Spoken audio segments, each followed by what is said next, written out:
Like our growth in Philly has been completely like organic and through just viral on Instagram, really, which has been super, super cool. And then when we started hearing from like venues outside of the city, we put up on the website to see if you're interested in starting a chapter in your city or you want to vote for us to come to your area, just to kind of see what the general vibe was. We heard from thousands of people. It ended up being like 528 different cities across 22 countries.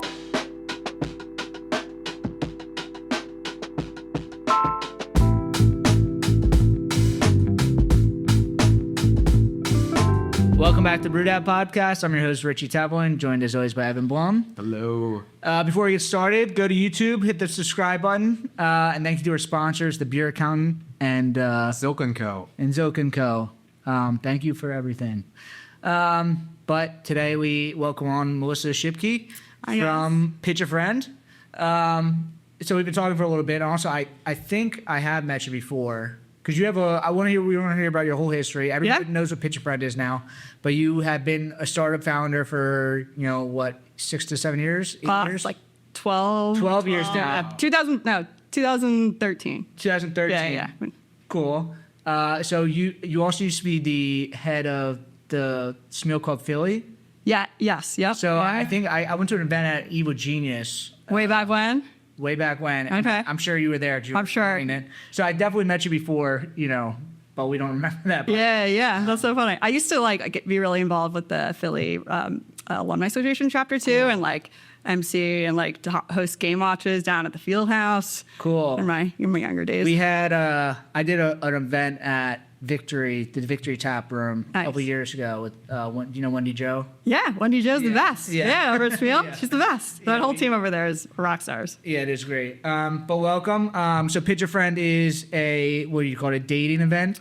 Yeah, so it's a celebration of single friends where friends do their dating profile version of their friend and why people should date them. So essentially it's like a pitch deck for your single friends. So I've actually been pitched before. Nice. How was the experience? Good? It was good. Yeah. It was. I was telling William before we got on here, the night that I went, it was about 95% guys. I know that's not how it normally is. No. It was at Punch Buggy, and I think all the owners of Punch Buggy got pitched before me. So I was like the sixth person to go that was a brewer. Yeah. And I was just like, funny. all right, get this person out of here. That's so funny. It was funny though. But I guess. Where should we start? Should we start before Pitch a Friend? Yeah, sure. So you went to Penn State. I did my undergrad at Penn State. I graduated in 2009.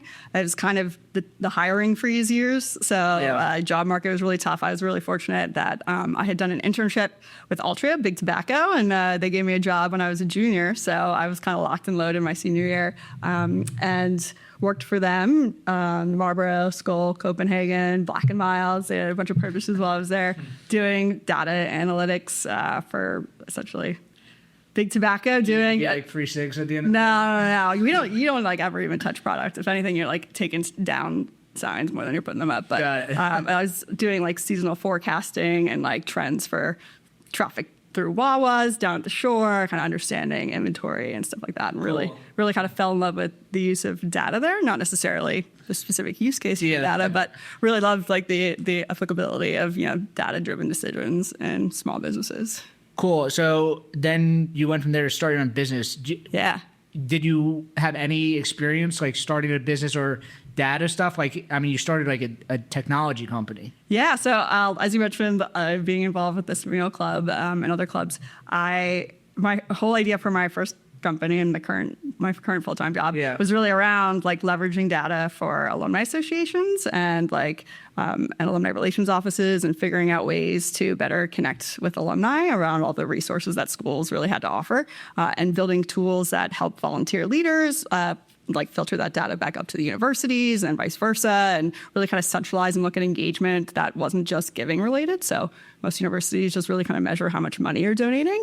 And I think there's so much more value to some of the time people are donating to, but schools don't really have the resources or the tech stack to really measure that in any way that they can use from a data perspective. And so reached out. I had a friend at the time, was living in South Jersey, who did software development and kind of pitched him the idea for this software idea. And he really liked the idea. We started building some basic minimum viable products. And took it to a couple schools that were like, yeah, we could really use this. And that was kind of when I was like, okay, I think I'm going to quit my job and pursue this full time. That's cool. And it just connects all the smaller alumni groups into like one centralized platform? Yeah, so it measures non-financial engagements and creates essentially an engagement score for constituents, but it provides like front-end event management software, volunteer leadership software. So like at the club level, you could be checking people in at game watches. That data rolls up into engagement score for a user, whether they're coming back to campus and mentoring students or speaking in classes or, participating in any of like the resource programs, career services. Essentially, it helps them better understand like what resources and programs are actually impactful from an engagement perspective, and what are the ones that may potentially down the road lead to giving. What are the ones that like strengthen the value of the network for the institution. And so it kind of rolls it all up from a bunch of different levels. From the volunteer level, you can self-report as an alumni, and then also at the university level too, at like the frontline folks in alumni relations can leverage the event management tools and volunteer management tools too. Nice. Yeah. So you mentioned events. Is that have you been setting up events? Is that a big part of your job? Yeah, a lot of our clients they use like our software to essentially do event registration, check-in, and stuff like that. And it essentially lets them like mark people attended. It builds an engagement score, lets them see lost engagements, and just some insights too around who's actually participating in this program in real time, looking at different demographics and stuff like that. So instead of having to like load that into a base system or core CRM and then do requests for data polls to then look at that, it's essentially giving it to them in real time. Nice. So I guess you had a lot of experience building a network of things. Yeah. That's why Pitch a Friend is exploding all over the place so quickly. Yeah. Is that you just kind of like thought of Pitch a Friend? That was actually really kind of a happy accident. So, I've been doing the Tassel thing for over a decade now. Early on, we raised 2 rounds of funding, which was super cool and an awesome learning experience. And we had a large team at one point. We've scaled back our team. We've definitely gone through a lot of different kind of growth phases. And, since COVID, working remotely, I will occasionally work from a brewery down the street from my house just to get out of my house so I don't go insane. And that brewery happens to be Buggy Brewing. And they used to do a comedy night every once in a while. Yeah. And it wasn't super funny, I would say. No knocking on the comedians or anything, but I jokingly said to one of the owners after a night that was more cringe than other nights, I said, if you just let me do pitch decks of the single people who live in the neighborhood, I bet I could get more laughs than these comedians. Yeah. And that's literally how it was born. They were like, let's do it. The first event was me and my friend Ariana just pitching some single people we know. We had another friend, Marty's, also pitching somebody as well. And people just really loved it. And it resonated. It was fun. It was silly. It was just like a way to hype people up and just like a unique kind of singles event setting. Did you pitch Keith? I haven't pitched Keith, but Ariana's pitched Keith before. I probably pitched Keith at one point. Yeah. So he's my beer that's coming out in like 3 weeks. He's on the label of it. Oh, nice. Very cool. Yeah. He's a great guy. Yeah, it's funny. So the Pitch a Friend thing is like, it's very fun because it takes something like, people have gotten, like young adults are pitching stuff all the time at work. Yeah. So it's kind of like taking that concept at work and they make like these like insane PowerPoint presentations and then it's just like fun pitches for their friends. Yeah. People are like Shark Tank. Super creative, essentially exactly like Shark Tank. Also combating everything online.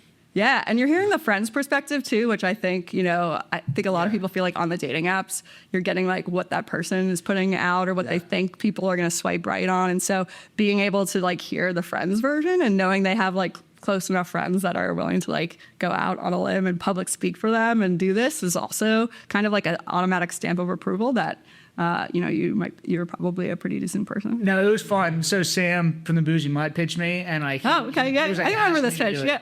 Yeah. Do you remember what it was? They photoshopped my face onto 50 Cent and said, "Get rich or die trying." That's so funny. Yeah, people are like crazy creative. We had a group of friends pitch one of their guy friends, and the whole theme of it was the Wolf of Broad Street, and they made like custom business cards with his contact information on it, and they had like they made a like Gmail address that was like baddiesforbratty at like gmail.com for people to like submit information. People are very, very creative with it. It's really cool. It was almost like the perfect timing for it because during COVID, when did it come up? 2022? 2022 is when we did our first event. So the apps were just like so popular, especially during COVID, and people got burned out. Like, the apps are so toxic. For sure. And this is like, how do you get to meet somebody? So run clubs are popular now, but like, that's kind of awkward too. You're like working out. This Sweating, is like a little bit different. not for me. No. Yeah. It's bringing people back into like the bar setting where it's like a natural habitat for socializing. Yeah, getting people to talk to each other. I mean, I'm in my late 30s, but like when I was in my 20s, you could go to a bar and like talk to a stranger. And yeah, it was a little weird, but it wasn't like it is today where like people just do not talk to each other. Yeah. They only talk to the people they go out with. So it's also kind of like this massive social experiment of like getting people comfortable just like talking to strangers in bars again.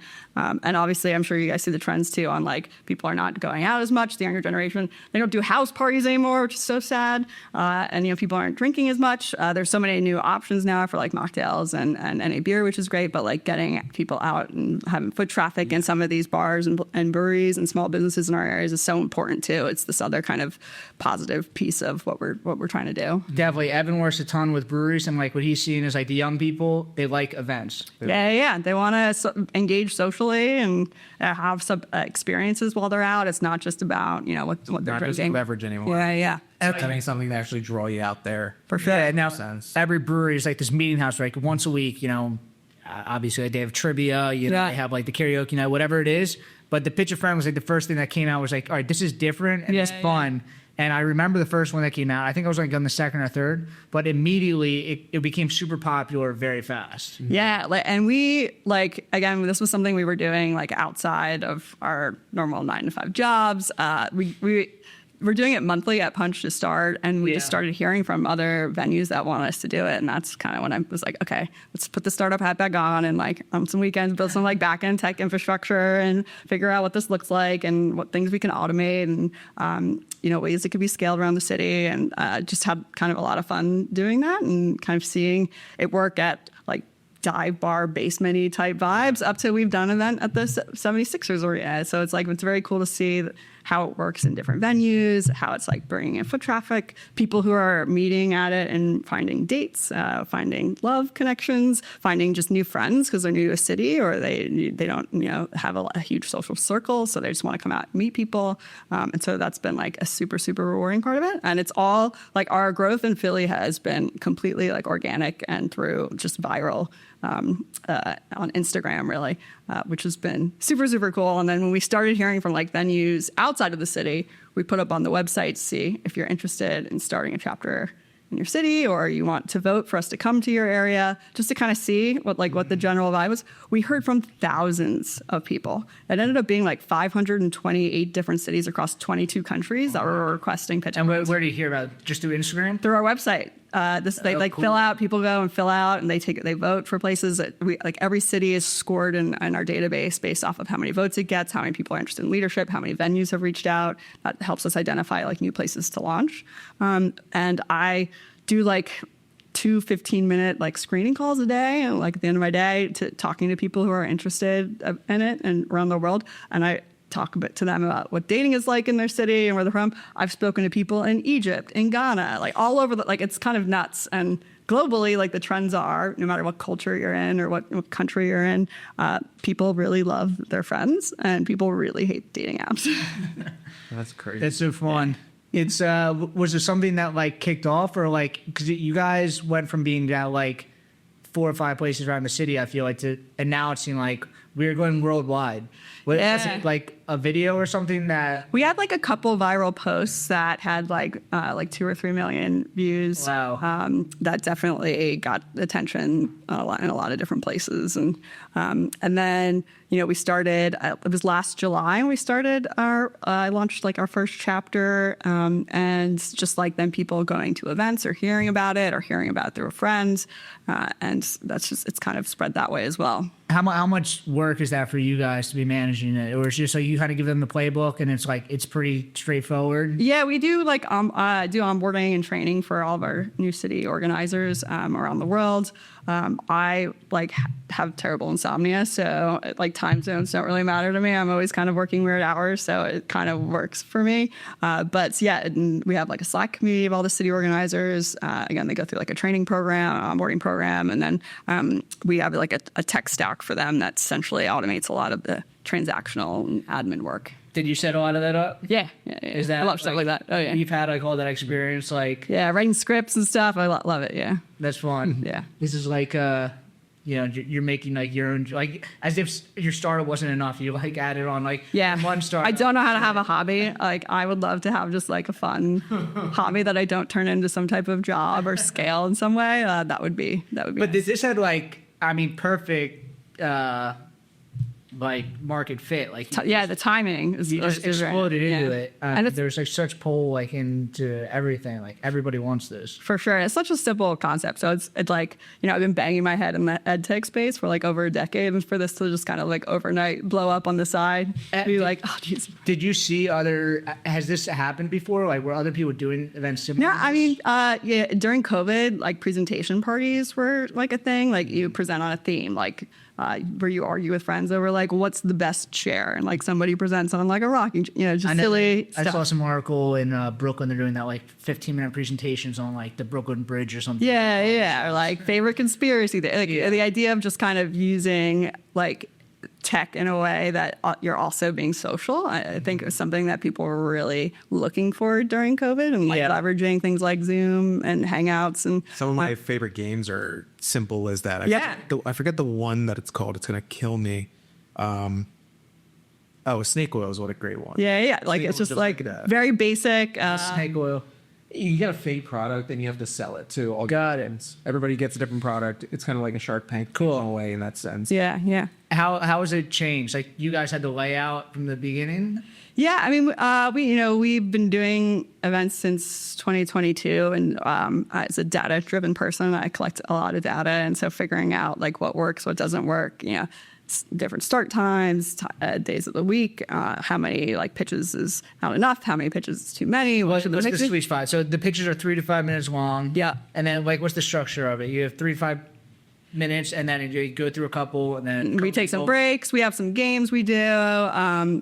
Like we do at a lot of events, we'll do like this red flag, green flag game. And we literally use like the red flag and the green flag you get them on Amazon for like if you're setting up an electric fence, and like everybody gets one, and like vote. Like we put something up, and it's like, they ask you what time you were born. Is that a red flag or a green flag? You're like, you want to know about your horoscope, stuff like that. And it's a kind of a neat way to like gauge all the single people there and what people think about certain things. Yeah, everyone's looking around like. Yeah, like, I text my mom every day. Is that a red flag? Or is that Should I say the pitch? The most like controversial one is around pineapple on pizzas. I'd say like that changes like space to space that we do that. I always like we switch up which ones we do, but that one I always like pretty consistently do because that one is so mixed everywhere.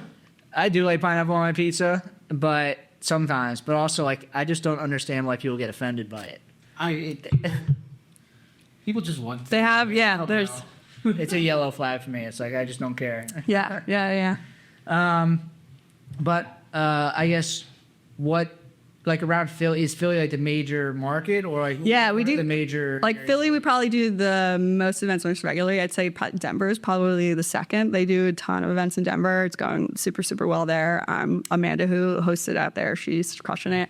Also in Austin. Austin doesn't do events as regularly, but when they do them, they are massive. I'm talking like thousands of people. Wow. Yeah, they do them a big outdoor like venues with a big stage. people get up in front of thousands of people. Oh yeah, That's for sure. insane. Yeah. Wow.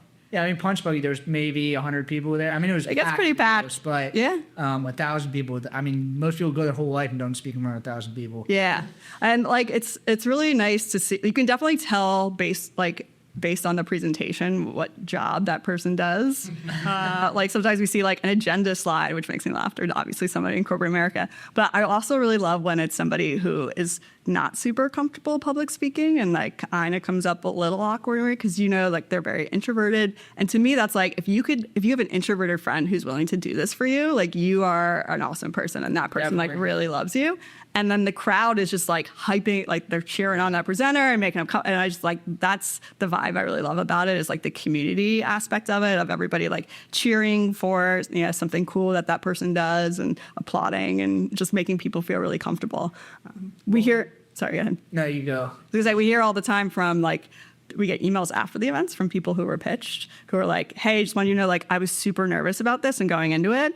And like, just wanted to let you know it's like one top experience for me to like just hear what my friends were saying about me. And so Sam didn't show me his presentation. Do most people go in there blind? Like, you're not supposed to see the presentation? I would say it's probably 75% of people don't see it. I think it's more fun like that. It's Yeah. Oh, yeah, for sure. Try yourself. You don't want to hear about that before. Yeah, I'd say 25% of the people, or like 20% probably have seen it, and I'd say about 5% probably had a heavy hand in putting it together for their friends. But yeah. The best foot out there. Yeah.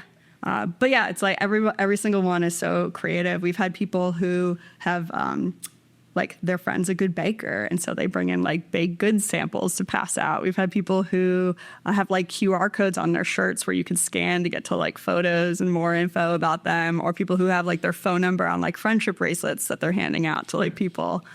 So yeah, people are so creative. We had somebody like rap the whole pitch. We've had somebody sing a song for the whole pitch. Yeah. Oh, no, I thought it was pretty cool. We had a flight attendant do the whole thing and like the like keep your hands in and like the whole like it's really kind of neat.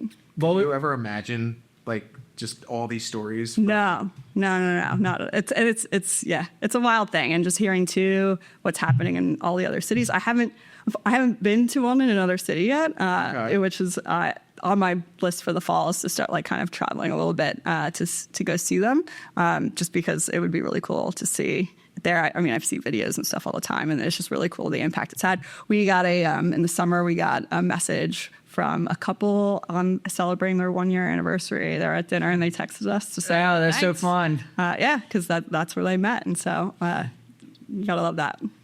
Yeah, you don't have to tell people you met on Tinder. Yeah. You can tell people it was through a pitching event. Yeah. That's cool. What was the event at the Sixers Stadium? We did kind of a test event there to see, it was prior to the game, which makes, getting into the stadium a little confusing because there's a lot of like logistics around that. But it was like an interesting setup. We did it in that like upper level, and that we essentially got to like pick a bar setting area up there to go to do it, which was super fun. And then you could hang out and watch the game with the mingling part of the event, which happens after the pitches was while a basketball game was going on. So that's kind of cool. That's cool. So you're data driven. Have you talked to bars or events? I mean, it's working because everyone keeps doing it at the same. Like they want you to keep going, but like, have you talked to them? Like how much business they're getting? Yeah, we've got some great testimonials from some of our partners here in Philly, just on the increase in foot traffic and business and sales. And so we also are very strategic in the way we do scheduling and how we move it neighborhood to neighborhood. We're not in the same neighborhood back to back each week because we see it as like an all ships rises type thing where we're hitting certain demographics and certain people in certain neighborhoods, but then we have people who are traveling along and it's giving them exposure to new places. And so it's just kind of creating like a social community around people who are single and people who also just like to be around positive content. We do have a lot of people who are not single who come just because they like hearing what other people say about, like they like the presentation and the entertainment of it and just being around positive energy and people being nice to each other. So that's like another element of it too that's been super cool to see.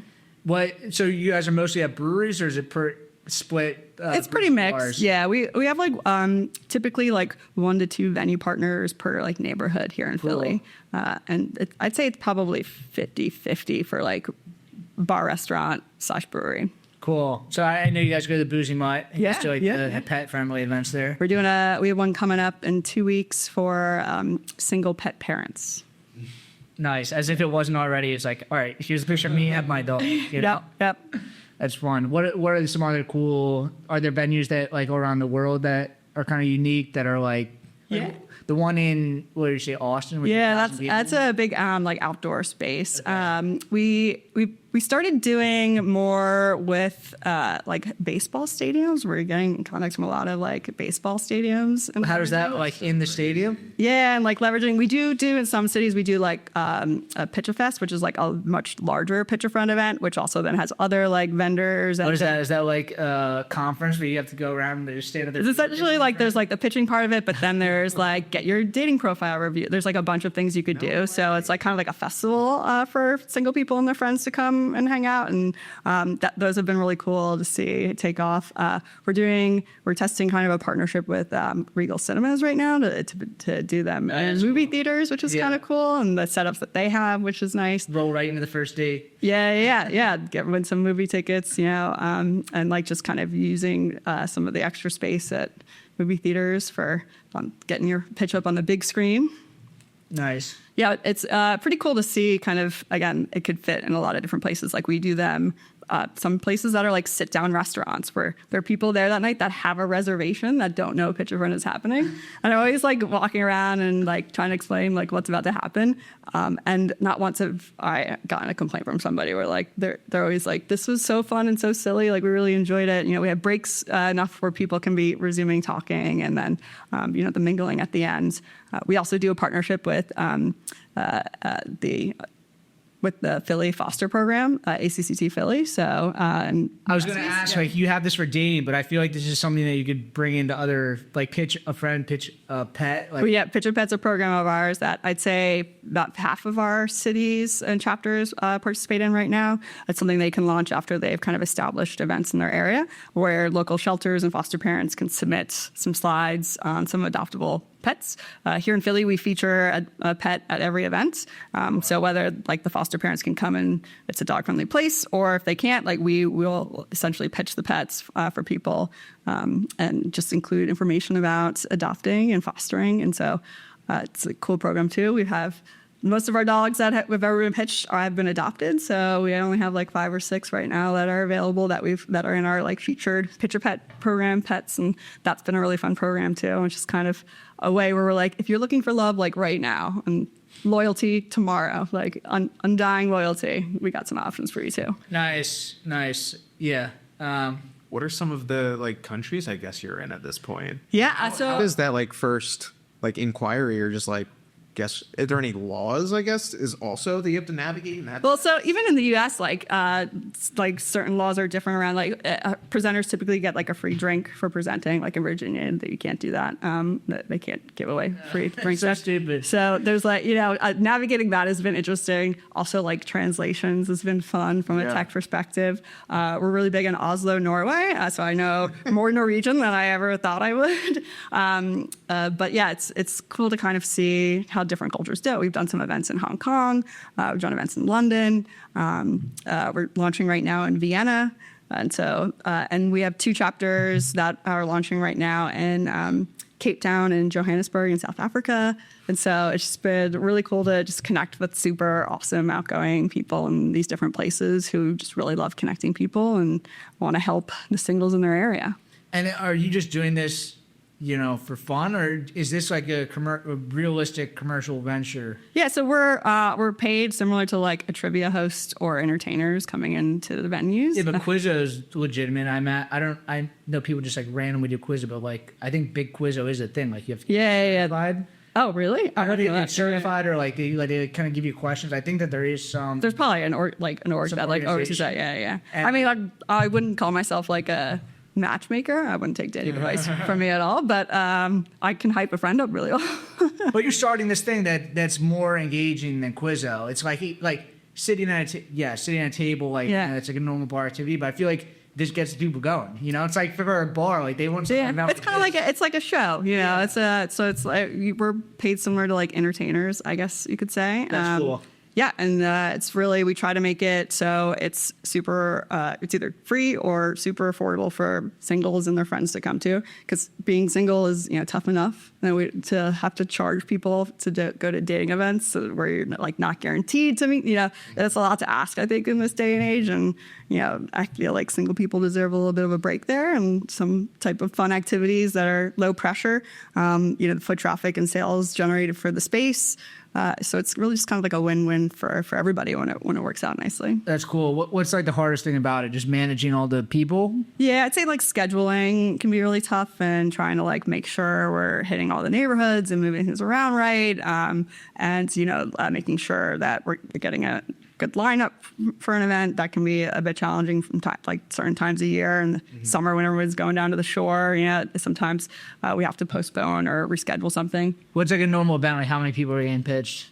It's typically anywhere between 6 to 10. We typically don't go over 10 because people start getting a little bit rowdy and eager for like the mingling part, and then like the last two presenters like kind of get talked over a little bit. And so we try to, the sweet spot's anywhere between like 6 to 8, and it kind of varies too by the venue and the venue setup, and that determines kind of which games we're doing, whether people are seated or standing. There's a couple different things that like factor into adjustments what are we your make. games? Oh yeah, like the red light, green light. Yeah, like red flag. Yeah, and we also have like a meet cute bingo one where you're up and you have to like find people who have weird hobbies or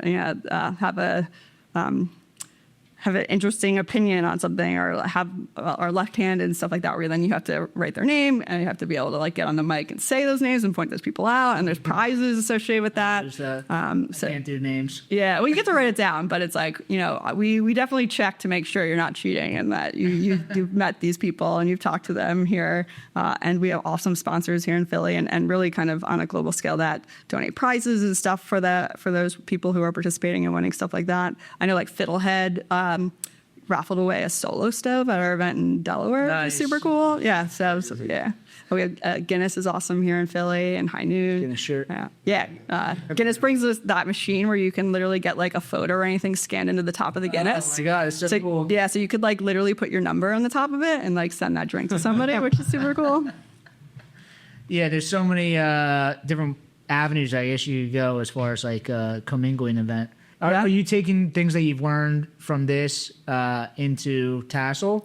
Yeah, I mean, so from like a data perspective and also like events management, events planning, there's a lot of overlap, which is super nice. And so the way I'm like thinking about it from like a scaling perspective and a data structure perspective and like what's helpful to know and what can really help small businesses and help universities be more strategic with their data. It's an important piece. Have you thought about bringing this to colleges? So like college towns, we definitely have a lot of interest in college towns. We're probably gonna be doing some like pilots for that. It's really kind of interesting because they're already drinking anyway. They're already there. But. Yeah, and that generation's not as keen to like sign up for things. I feel like I don't know. It's hit or miss rate. Like we tried to do like a Gen Z night, and we didn't really get enough people for it. They started like some smart colleges. They started like Penn or something like. But then when we're in like certain neighborhoods obviously skew younger, and it'll be all Gen Zs, and they're there early. They're like super curious. And I'm just like, oh, maybe we should try Gen Z again. But elder millennial like crushes every time. I think this is like a. Is that what the main age is? Elder millennial. The average age is around 32, I'd say. But we've had people pitch from 21 to 67. So. Wow, that's awesome. Yeah. What is what's the gender split, you think? For presenters or people being pitched? Well, I guess both. Yeah, so for presenters, it's largely, I'd say it's like 80% women are presenting. And then for people being pitched, it's about 60% women pitched to 40% men. So you get your girlfriend out there to just like say you're nice to you. Yeah. Nice. Yeah. And I saw you guys do like LGBTQ friendly events and like LGBTQ like focused events, like like kind of focus. Are there different events for different things? Like we our standard event is where all of our events are always LGBTQ plus friendly. Yeah. It's literally a requirement we have for all of our chapters too. That all of the marketing materials always say that we want our events to be a safe space for everybody and for everybody to be included. But we do like LGBTQ plus focus nights, which are super, super fun and awesome. And we've done elder millennial nights. We've done 45 and up nights. I've seen that. You could do that at Chicks in South Philly. Yep, we've done, and we've tried to do Gen Z. Gen Z has worked in some other markets as well. We're working and doing a test on a neurodivergent specific one, which we're super excited about. And then down in Charleston, we're actually doing a pitcher friend after dark for folks with that are into like kink and other related things, which is super. You got to have something for everybody. Cool. They're going to do like a workshop ahead of time for people who are like just interested in learning more about it to get people to feel comfortable with it. So yeah, it's just some cool applicability in a bunch of different ways for it. Hey, brewery or small business owner, are you tired of navigating complex brewery accounting and taxes on your own? Staying up late working on financials and getting your finances in order after a whole workday? At the Beer Accountant, they understand the unique financial challenges of the craft brewing industry. They're a CPA dedicated to helping breweries like yours thrive, with services ranging from qualified bookkeeping, business tax prep, to strategic financial planning. Stop wasting time on spreadsheets and focus on what you do best: making great beer and running a small business, servicing over 50 breweries in 4 states. So if you own a brewery or small business, stop overpaying for reactive support and start being proactive with the Beer Accountant. Don't brew that IPA without this CPA. Visit beeraccountant.com to learn how their specialized expertise can help your brewery grow, profit, and succeed. Yeah. So like, what's the future for Pitch Friend? I mean, you guys are already worldwide after 2 years. Like what's next? Just keep growing into the markets that you're in? Yeah, I mean, we definitely, we have close to like 600 cities that have potential in it. Wow. And so we're in 62, I think. And who's managing? I mean, the hosts there are managing, like, do they all have their own Instagrams? Yep, they all have their own Instagram. Do you have experience managing social media? Yeah, some. But yeah, we also like help with some of that stuff as well. Okay. Essentially, it's all like through central HQ. Got it. But yeah, they all have certain rules and things to follow, but we encourage them to be creative with it and connect with their communities and people. Some people are really, really good with that, and like that's what they love doing, and they'll like share that content with other chapters, which is great. So it's just an awesome community of people who are sharing things. Everybody's got like different areas of expertise, but we try to make sure there's resources and stuff for everybody. I'd say from like our hosts, the average age of our people who are hosting the chapters is around 38. So we have some folks, I think the youngest host is 23, and our oldest host, I think, is 55 or 56. We have a married couple that hosts them down in Virginia, which is super cool. They just like love connecting people. And so it's just also from like the people who are hosting the events, it's like a wide range of people from different backgrounds and different careers. Like their normal 9-to-5s are very different.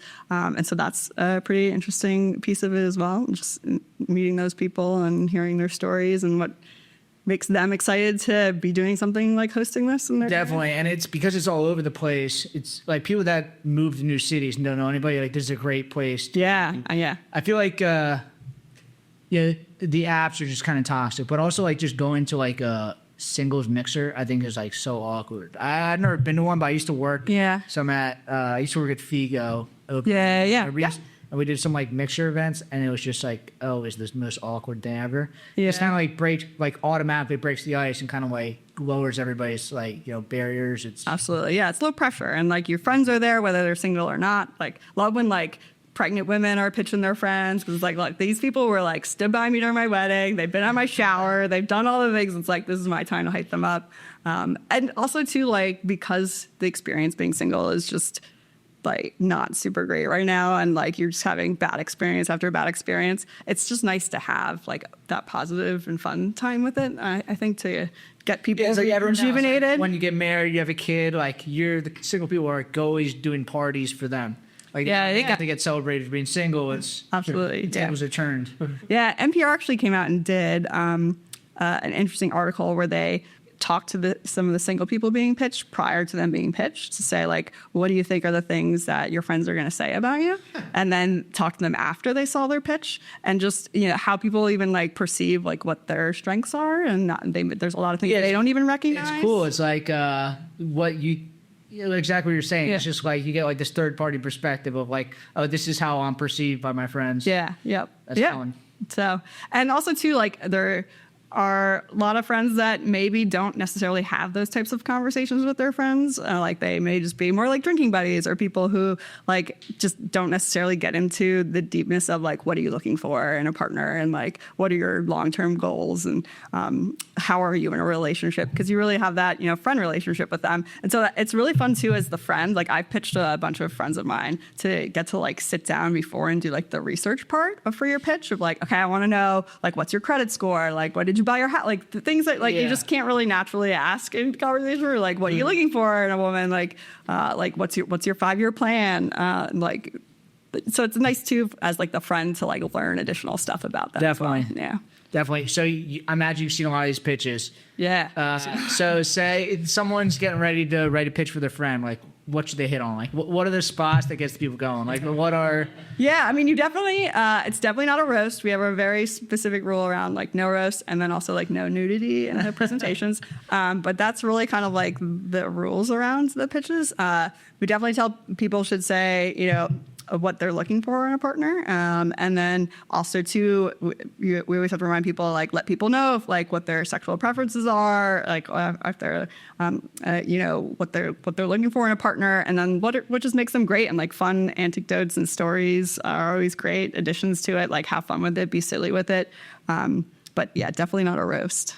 Definitely not a roast. But like are there things like, you know, if you give like a funny story or like when people hit these in the presentation, Yeah. like it always turns out well. Yeah, I mean, I think like having funny stories about your friend that maybe like a tad bit embarrassing. Like kind of jab at them a little bit. There was a guy who pitched at our event at Liberty Grounds who like he's pitched another friend before and he always crushes it. And he does like a whole like it's a Shark Tank type. He's like, here sharks, like this is your chance. And he ends it with a slide that's like super fine print. It's like, oh, here are the disclaimers, and he like goes to that slide really quickly and it's just like filled with text. I don't know, it makes me laugh every single time. But yeah, you know, I think being fun and silly with it is always a plus. But even like some people who are just like not naturally very funny, but they really love their friends, like that really shows and can be like a really beautiful thing to watch too, and people really rally behind it. Most of them are kind of humorous though. Yeah, I'd say most of them have some element of humor to it for sure. And even when it's like the slides don't look super great, some people who have like, you know, it's a white slide with black text, they like crush the delivery of it, and so that's an element of it too. But yeah, it's just, you know, I think it's such like an easy topic to present on, and like just having like slides with photos as like points of reference and be able to be silly with it. People are used to like, you know, pitching some like business model. Yeah, it's a very easy presentation to put together, I think, for people, and I think that's where they have a lot of fun with it. Do you advise like, you know, this is how many slides you should have, like kind of just keep it within 3 to 5 minutes? Yeah, keep it within 3 to 5 minutes. The only requirement we have is like the last slide has a photo of them and like the way they want to be connected with, whether it's like a phone number or an email address or like slide into my Instagrams or here's a QR code, buy me a drink on Venmo. Like that has to be the last slide because we take all the last slides and then after all the pitches are done and it's mingling, those are all on auto rotate. So if like you miss somebody's information, you can easily like take a picture and grab that because they're on rotation at the end. Or like, even if we always encourage people too, it's like, you know, you may have a single friend who's not here tonight who you could play matchmaker for because you're like, oh, that would be perfect for my friend. And so you can make that connection for them too. And so having the last slide have that information is very important for that. That's cool. Do you have open spots for people in Philly to even do it? Like, Yeah, for sure. Like locations? Yeah, so It's just once a week, or yeah, it's typically once a week. Some we occasionally take a week off. We're at Evil Genius on Friday this week. Cool. And that's always a fun spot. And then we're over at the Boozy Mutt. Cool. And I think we're back in Center City after that at Ladder 15. Cool. But yeah, we're different neighborhoods each week.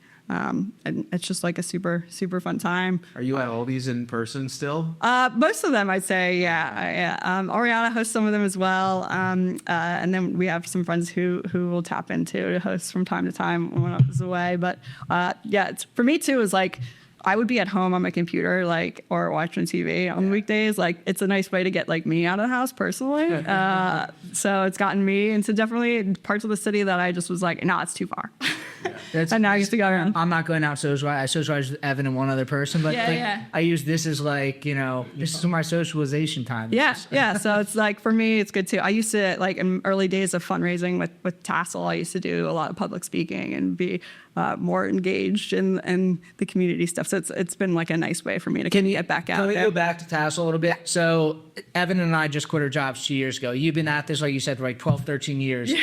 But we're trying to like, you know, bootstrap this thing and kind of like duct tape this thing together. But you went through like traditional like kind of venture funding, right? We did too. Yeah, I did an accelerator program. We did angel investing rounds. Yeah. What was that like? Were you just kind of came up with this idea and then you just like submitted it to?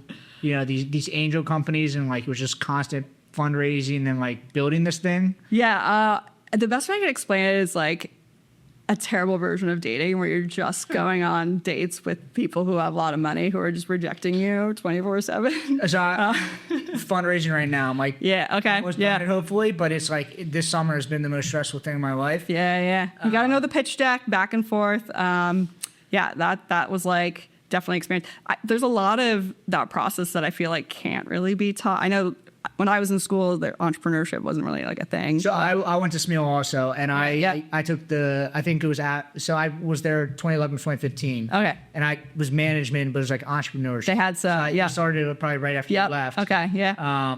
And it got what I want to say. Like, it didn't prepare me at all, but like what I'm doing now, like it basically told me that I wanted to get into craft beer. Yeah. As far as like the things I'm learning, like I'm learning, like I really have to go through it to figure out how to do it. Yeah, it's definitely like a learn on your feet type thing. I'd say like what I remember in like the first year when I just left corporate America, and so all I knew was like corporate America training, and I started getting involved. Like the Philly startup scene is awesome. Like there's so many startup resources and startup communities, and I'm sure it's like 10 times as good now as it was back then. And I remember going to these events and being like, oh my God, these people are like the cool. This is like before Silicon Valley was on TV. Like you didn't see, the Shark Tank. I don't even think it was a thing then. And you're like, oh my God, like look at them like up there on a stage, like doing their pitch, and like an investor's like, here's like $1 million. Like that's so cool. They must have like studied this or like be an expert in this. And everybody, that's what I've learned is like everybody's just kind of doing it on the fly. No one knows how to do figuring it anything out, until you start figuring it doing out. it. Yeah. It's like you actually have to go You're like, through. all right, yeah. So you saw Liam had the GoPuff thing on. He shared yeah. with them, and like GoPuff was like Yeah, one of no. the successful startups in Philly. Yeah. The last several years. Yeah, I mean, there's been a ton of really great, successful startups in Philly, and I think like the community behind it was really, really helpful, and the connections to the community. In that early stage, I was out at networking stuff probably like every single night. It was wild. It was to the point where like at the time I was single, and like I had a really hard time figuring out if I was like on a networking drink or on a date. And so there'd be times when I would be like, I thought I was at a networking thing, and like then it was very clearly a date, and it just went right over my head. But yeah, it was like you're networking just like all the time. And How long did it take like for your startup to like get off the ground, and like were there a lot of changes throughout that process? Oh, for sure. Yeah. We definitely like figuring out and getting like customers was like a big thing. We got very lucky. So at the time I was just finishing up my master's at Rowan University, and Rowan University was launching an innovation fund. And so we pitched to them, and they were one of the groups that came in and are one of our early stages for fundraising. And then we got some matching from Ben Franklin Technology Partners, which was awesome. And then we had a lot of support from a lot of the local angel networks of people who wanted to invest in it. I think like for what we were pitching around the tools and stuff that we were offering was something that resonated really well with angel investors, because they are hit up by their universities for money all the time. So they're like, oh, it would have been great if somebody like gave a shit about like the time I put in. So they like really understood, the challenge. Oh, so the fact that Rowan like gave you money, it's like they can, they know exactly what they want from you. Yeah, and so like that was super great. They've been super, super awesome. Penn State for me too, like as an alum, a lot of the early ideas for it were vetted through a bunch of the different departments at Penn State. And Penn State's really like, when you look at higher ed and universities, it's like 45 different colleges all in one. Like every school there kind of operates as their own thing, and so they're using different tools and email. And so, is it the largest alumni base in the world? Yes, yeah. And so they were like an amazing kind of spot to like learn a lot. Our first, I think, like 8 contracts were with different colleges at Penn State too, and then we eventually got like a contract with the university, and so. But yeah, it was a great learning ground for like all the different situations, from like the smaller schools to the larger schools, and the different tools that they're using. And they've been super awesome and like providing feedback and everything there. And so it's been cool to kind of get to work with them too, as well. And it's been nice to see it work. The tools work for nonprofits and other organizations that are just looking to really better understand their customer base and like what of all the things they're programming and resources they're putting together, like what works and what are we kind of wasting our time and resources on, and how do we make sure people not only value the education they're getting, but the network that they get for the lifetime after. And it's not just about what actually donating. matters. You're going to college to get all this stuff after the fact. Yeah. You're not just going to college. So Yeah, but yeah, from like the startups, like you just gotta kind of like learn on your feet. It's a wild ride for sure. It's a very, very wild ride. I feel like it was like nonstop, for a very long time. I did one of the accelerator program through Dream It, which was essentially we were like living in the offices. It was half the time in Philly, half the time in New York, where it was with a bunch of other ed tech and health tech companies where like you were there 24/7. Like that we were out then meeting with investors in California, flying back, like doing, it was wild for sure. that's cool. Well, so before I knew all this, like Pitch a Friend just exploded. Like, it makes sense. It's a great idea. Plus, you were behind it that had all this experience, building a network, building this great thing. It's like it was just like a perfect timing of things. And like Punch Buggy, love those guys there. Like without them like willing to kind of take the chance on it, it wouldn't really be anywhere. And we have such like an amazing community of people who hang out there that I think really helped for it. For 2018, I got very sick and like had to like literally relearn to walk. I had a bunch of surgeries on my legs and all this stuff. And so like when I moved to that neighborhood, my physical therapy was like, can I get to Punch Buggy and the cider works for like a beer? Like I was like, if I could get there, it's great. And so it just kind of, there's an amazing community of people there of like all different ages and people that have just are people you could go out and talk to at a bar. Like you don't need to text people at a time. It just has that kind of community there. And so for this to kind of start there was like the perfect place for it to then try to replicate building community elsewhere. awesome. Punch Buggy coming on tomorrow to the podcast. Yeah, they're the best. Love those guys. Yeah. Great timing. Awesome. Well, thank you for coming on. Yeah. Pitch a Friend is awesome. Everyone should go check out Pitch a Friend. You should go pitch somebody or go just enjoy your time there. Yeah. It's very entertaining. So where can we find? We can find you at Pitch a Friend on Instagram. Or? Yeah, pitchafriend.philly is Okay. our Philly account. We also have pitchafriend.com, pitch-a-friend.com/Philly has all of our Philly events. But if you're traveling in other cities or have friends in other cities, they can check out all of those cities on our website as well. And if you're in a city that is interested in having Pitch a Friend there that doesn't have it yet, and you like hosting events, you can reach out to us as well. Cool. Awesome. And Tassel also, do you want to pitch that? Yeah, so Tassel, if you're a university and you're alumni relations and you're working with a shit ton of tools that don't talk to each other and you're looking to leverage data, you can reach out to us about that as well. Awesome. Well, Melissa, thank you for coming on. Yeah. And then Thanks you for can having follow, yeah, of course. And you can follow us at Brewdat, at the Brewdat Podcast, and we'll see you next week. Weird. Cool. Thanks. Thank you. Yeah.